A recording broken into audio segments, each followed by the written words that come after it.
जय माता रानी भक्तों, आप सभी का स्वागत है आपके अपने चैनल पर संदीप भक्ति ज्ञान गंगा में। भक्तों, आप सभी को चैत्र नवरात्रि की बहुत सारी शुभकामनाएं। भक्तों, आज की इस वीडियो में हम देखेंगे कि हम चौकी कब और कैसे हटाएं, सामग्री का क्या करें। तो देखिए, चौकी हमेशा दशमी के दिन ही हटाया जाता है, उठाया जाता है और उससे पहले चौकी को बिल्कुल भी नहीं हिलाया जाता है। आप पारण चाहे अष्टमी के दिन करो चाहे नवमी के दिन करो, चौकी आपको दशमी के दिन ही उठानी होती है।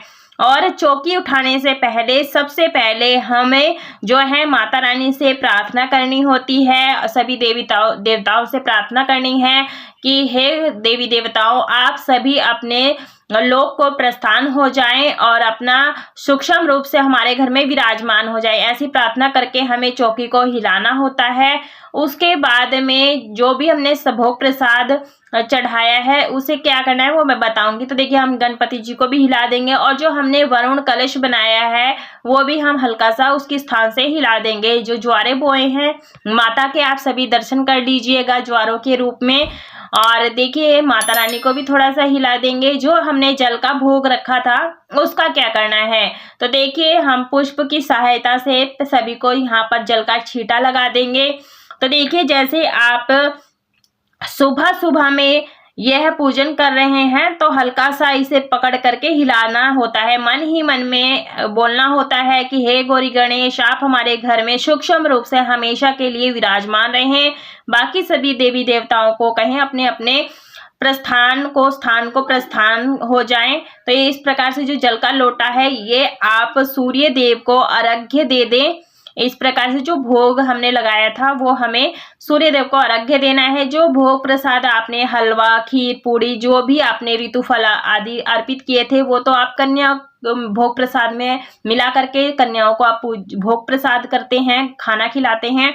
और जो ये भोग प्रसाद है, जो मुख्य प्रसाद है, इसे आप अपने परिवार जन में जरूर से ग्रहण कर लीजिएगा। तो उसके बाद में जैसे आपने हवन की है, अग्यारी की है, तो मैंने वो बड़ा हवन किया था तो मैंने वो बाहर किया हुआ है तो मैं वो नहीं दिखा पा रही हूँ। तो देखिए, जो भी आपने छोटी सी कपूर से आरती वगैरह की है तो वो अलग से कर लीजिएगा। जो फूल पत्तियां हैं उसे आप इस तरह से एक थाली में इकट्ठा कर लीजिएगा। अगर आपने अखंड दीपक प्रज्वलित किया है तो उसे आप तुरंत बुझाएं मत। उसमें आप घी तेल उतना ही डालें जितना कि नौमी दसवीं तक चल जाए। तो देखिए, दीपक को जलने ही रहने देना है, बुझाना नहीं है। वो अपने आप जब शांत हो जाएगा तब आप उस दीपक को धुल करके आप उसे दोबारा पूजा में यूज कर सकते हैं। तो देखिए, जितने भी हमने फूल पत्तियां रखी हैं वो सभी हम एक थाली में इकट्ठा कर लेंगे। तो देखिए भक्तों, नवरात्रि की चौकी हटाना शुरू करनी है। तो देखिए, आगे की जो संपूर्ण प्रोसेस है मैं आपको दिखाती जा रही हूँ, बताती जा रही हूँ। तो देखिए, मन ही मन में आपने जय माता रानी बोलते रहना है। तो देखिए, आप थोड़ी सी घर पर थोड़ी सी प्लास्टिक में या पॉलिथीन में आप इस जो आपने फूल पत्ती इकट्ठी करी है वो रख लें। यदि आपके आसपास नदी है तो आप नदी में विसर्जित कर सकते हैं, नहीं तो भूमि विसर्जन कर सकते हैं। कच्ची भूमि यदि आपके घर में है तो आप उसे गमले आदि में भी दबा सकते हैं, वो खाद का काम करेगा। तो देखिए, जो आपने गणपति जी को जनेऊ पहनाया है और ये जो कलावा है इन्हें हम इकट्ठा कर लेंगे। जो जनेऊ है यदि आपके घर में कोई पुरुष पहनता है तो आप उसे पहना सकते हैं। और जो ये कलावा होता है, यदि आपने बड़े कलावा अर्पित किया था तो कलाई में बांध दीजिएगा। इससे बच्चे डरते नहीं हैं, उनका डरना कम हो जाता है। तो देखिए, जो हमने कलावा लिया है इसे आप घर के मुख्य दरवाजे पर भी बांध सकते हैं। पूरे साल भर बंधे रहना देना चाहिए। इससे जो है हमारे घर में किसी की बुरी नजर, रोक टोक नहीं लगता है। तो आप इसे भी बांध सकते हैं और आप चाहें तो इसे भूमि विसर्जन भी कर सकते हैं, नदी में प्रवाहित भी कर सकते हैं। तो देखिए, ये तो हो गई कलावे की बात। अब आइए जानते हैं, जो हमने नवग्रह की स्थापना की है सुपारी के रूप में, उन्हें हम यहाँ अच्छी प्रकार से उठा लेंगे।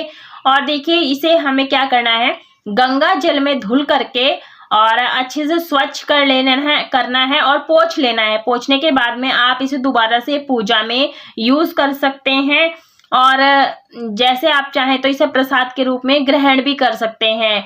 और यदि आप चाहें तो यदि आपके यहाँ पर विसर्जन किया जाता हो तो आप इसे विसर्जन भी कर सकते हैं, लेकिन हमारे यहाँ पर इसे रख लिया जाता है और इनका पूजन दोबारा से किया जाता है धुल करके।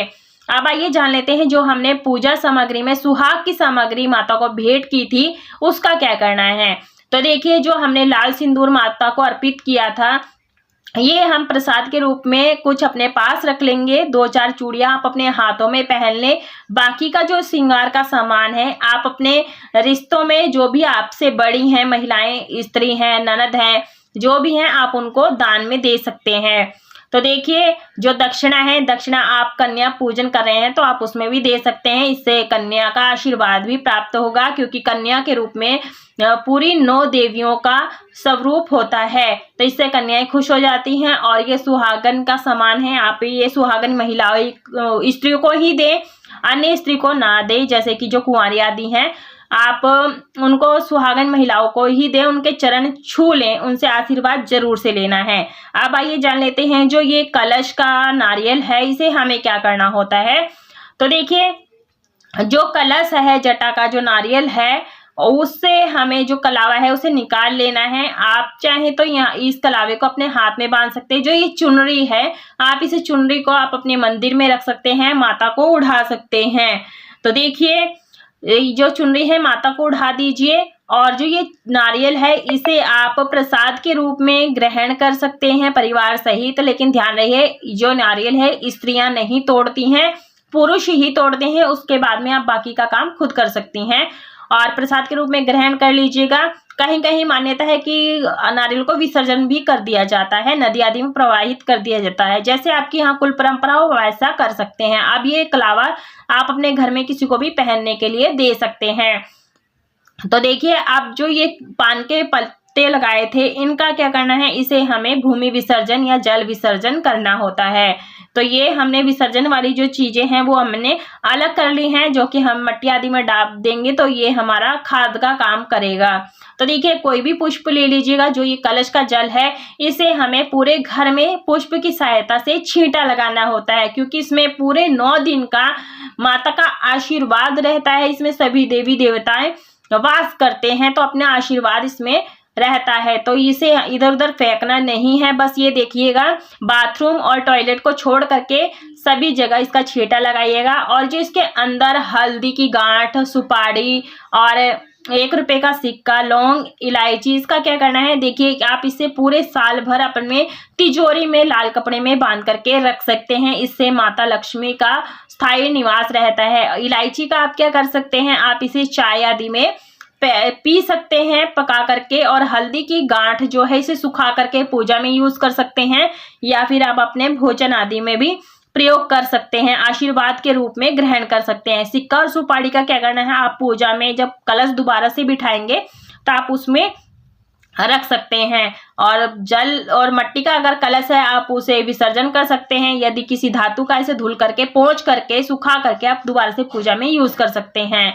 तो देखिए, अब माता रानी का क्या करना है। देखिए, माता रानी की जो चुनरी है आप इसे माता अपने मंदिर में स्थापित कर सकते हैं, और जो चुनरी है आप माता को उड़ा सकते हैं, या फिर आप किसी माता मंदिर में, जो माता नवदुर्गा की माता के मंदिर हो आप आसपास में, आप वहां पर भी दे सकते हैं चुनरी को। और बाकी आपकी तस्वीर है तो आप उसे गंगा जल का छींटा लगा करके अपने लाल कपड़े में बांध करके रख सकते हैं। और एक मिट्टी की रखी हैं तो आप उनका विसर्जन कर सकते हैं। तो देखिए, हमने पूरे 9 दिन तक हमने माता दुर्गा का पूजन किया है, पूरी नवरात्रि हमने पूजन किया है। तो देखिए, मैं बार बार कह रही हूँ, जो चौकी है आपने 10वीं तिथि को उठानी है, यानी हटानी है। अष्टमी के दिन यदि आपने पूजन किया है या नवमी को पूजन किया है, लेकिन चौकी हमें 10वीं की तिथि में ही उठानी है, इस बात का विशेष ध्यान रखिएगा। और जो ये चावल है, इस चावलों का आप खीर बना करके प्रसाद के रूप में परिवार सहित ग्रहण कर लीजिएगा। आप चाहें तो ये पक्षियों को भी खिला सकते हैं, और नहीं पक्षी मिलते हैं तो आप गौ माता को भी खिला सकते हैं। कोशिश करें कि आप इस चावल का प्रसाद के रूप में ग्रहण करें, नहीं तो इसमें और ज्यादा चावल डाल करके किसी जरूरतमंद को दान कर दें। अब आइए जान लेते हैं ज्वारों का क्या करना है।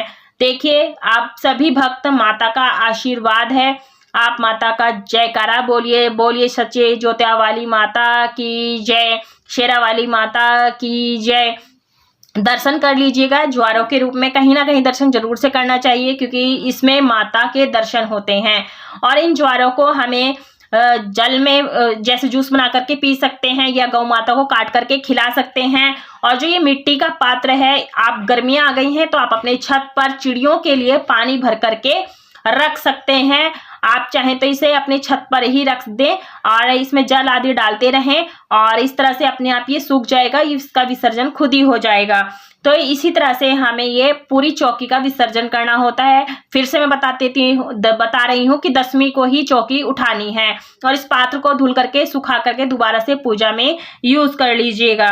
तो देखिए, ये है पूजन की पूरी विधि, संपूर्ण विधि की चौकी का विसर्जन हमें कब करना है, और चढ़ाई गई सामग्रियों का हमें क्या करना है, और किस चीज सामग्री का विसर्जन करना है। तो ये जानकारी आई होप आपको पसंद आई होगी। वीडियो पसंद आई है तो वीडियो को लाइक कीजिएगा, ज्यादा से ज्यादा शेयर कीजिएगा। चैनल पर नए हैं, चैनल को सब्सक्राइब जरूर से कर लीजिएगा। कमेंट बॉक्स में जय माता रानी अवश्य लिखिएगा। पूरा वीडियो देखने के लिए आप सभी का बहुत बहुत धन्यवाद।